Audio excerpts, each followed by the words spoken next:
यो कम्पनीको स्टक 14,000 येन थियो पर किता।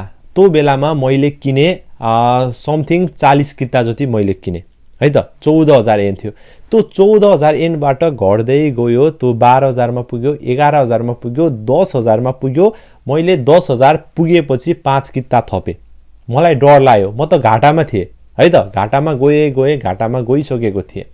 र यो लेजर टेक कम्पनीमा चाहिँ अलिकति मलाई ट्रस्ट पनि थियो क्या, एकदम राम्रो कम्पनी लागेको थियो।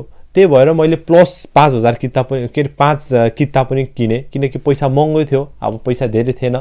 अनि त्यति गरेपछि 10,000 मा गएपछि म टोटली माइनसमै थिएँ है त। र बिस्तारी बिस्तारी अहिले 3-4 महिनापछि चाहिँ यसको स्टक चाहिँ वात्तै बढ्यो क्या। वात्तै भन्नाले अब बिस्तारी बढेको हो, अहिले चाहिँ वात्तै बढे जस्तो देखेको छ है त ग्राफ हेर्ने हो भने। र अहिले 1 किता बराबर 35,000 छ।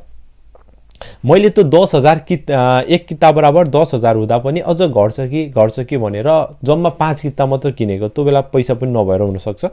र अनि अहिले चाहिँ 35,000 हुँदाखेरि चाहिँ हेर्नुहोस् त कति प्रफिट भयो होला त।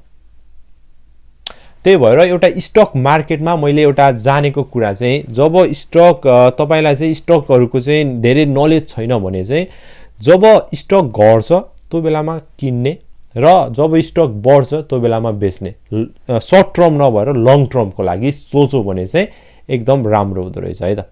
र तपाईँ अहिले जापानमा हुनुहुन्छ र जापानको स्टक मार्केटमा तपाईँले इन्भेस्ट गर्नु भएको छैन, ब्रोकर एकाउन्ट छैन भने मेरो प्रोफाइलमा जानुहोस् jonginfojapan.com, त्यहाँ मैले पुरै लिङ्कमा त्यहाँ भिजिट गर्नुहोस्। र मेरो युट्युब दिपी जङमा जानुहोस्, त्यहाँ मैले प्लेलिस्ट बनाएको छु राक्तेन मोमो अनि माचुई सोकेनको, त्यहाँबाट तपाईँले ब्रोकर एकाउन्ट बनाउन सक्नुहुन्छ।